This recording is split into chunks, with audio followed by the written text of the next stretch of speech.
कस्बा भुसावर पहुंचे पीडब्ल्यूडी मंत्री भजनलाल जाटव ने दिया सांसद रंजिता कोली को बैर से विधानसभा चुनाव लड़ने का निमंत्रण। केंद्र एवं राज्य सरकारों की नीतियों पर चुनाव करवाने की कही बात। राजस्थान सरकार में सार्वजनिक निर्माण विभाग मंत्री एवं बैर भुसावर विधानसभा विधायक भजनलाल जाटव ने कार्यक्रम के दौरान सांसद रंजिता कोली को आगामी विधानसभा चुनावों में बैर से चुनाव लड़ने को लेकर निमंत्रण दिया, जहां उन्होंने कहा कि उनके जन्मदिन पर उन्हें बधाई देता हूं। वो मेरे विधानसभा क्षेत्र की बेटी हैं, मेरी बहन भी है और पूर्वी राजस्थान की बहुत बड़ी नेता भी हैं। मैं उन्हें एवं भारतीय जनता पार्टी को आगामी विधानसभा चुनावों में बैर से चुनाव लड़ने के लिए निमंत्रण देता हूं और उन्हें स्वीकार करना चाहिए। मंत्री जाटव ने कहा कि चुनाव का समय है, सरकार अपने कार्यों का लेखा जोखा पेश करती है। हमारी राजस्थान की कांग्रेस सरकार ने 5 साल में क्या कार्य किए और भारतीय जनता पार्टी ने क्या कार्य किए उसे जनता सब जानती है। अब लेखा जोखा का चुनाव है। आगामी विधानसभा चुनाव राज्य सरकार की नीतियों और केंद्र सरकार की नीतियों के ऊपर होना चाहिए। मैं राज्य सरकार का प्रतिनिधि हूं और केंद्र सरकार की प्रतिनिधि यहां की सांसद रंजिता कोली हैं।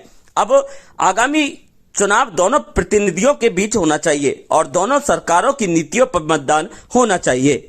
का समय है, सरकार 5 साल में लेखा जोखा पेश करती है। जो लेखा काम करता है उसका लेखा जोखा प्रस्तुत होता है। हमने 4.5 साल में क्या काम किया और भारतीय जनता पार्टी ने पूरे 5 साल में क्या काम किया।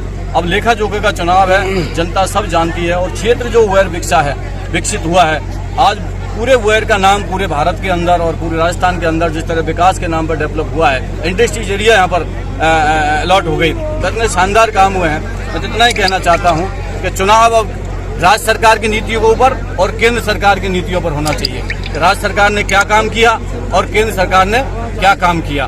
मैं राज्य सरकार का प्रतिनिधि हूं और केंद्र सरकार से यहाँ की सांसद प्रतिनिधि है। हम चाहते हैं कि केंद्र सरकार के प्रतिनिधियों के बीच में, और उनका जन्मदिन भी है तो मैं बधाई देना चाहता हूं और हाथ जोड़ के निमंत्रण मेरा स्वीकार करें। और मैं कोई ऐसे नहीं कह रहा, मैं तो उनको एक तरह से जो केंद्र की नीति है और राज्य की नीति है, जो राज्य के काम है और केंद्र के काम है, उन नीतियों के ऊपर चुनाव होना चाहिए। उनका काम बहुत अच्छा है। मोदी जी की सरकार में वो सांसद हैं। मोदी जी ने अच्छा काम किया है, वो देश में तारीफ करते हैं कि मोदी जी ने पूरे देश के अंदर बहुत अच्छा काम किया है। तो सांसद महोदय लड़ेंगी, उनके जो केंद्र के काम है उनको वो जनता के बीच में गिनाएंगी। वो जो काम कराए, वो कहते हैं ना, मोदी जी ने देश को तरक्की दी है, देश को आगे बढ़ाया है, देश को विश्व गुरु बनाया है। तो उन विश्व गुरु वालों को मैं यहाँ कह रहा हूँ, आज जन्मदिन है उनका, जन्मदिन पर उनको मैं भाई होने के नाते, क्योंकि मेरी वो बहन भी लगती है, इसलिए बहन को मैं निवेदन कर रहा हूँ कि बहन मेरे निमंत्रण को स्वीकार करे और भारतीय जनता पार्टी को भी स्वीकार करना चाहिए कि वो यहाँ की पूर्वी राजस्थान की बहुत बड़ी नेता है। इसलिए मैंने तो आज कह दिया, हालांकि मेरा मन नहीं था, पर पता नहीं जो मन में बात आती है वो कह देनी चाहिए कि वजन रहता है सिर के ऊपर में।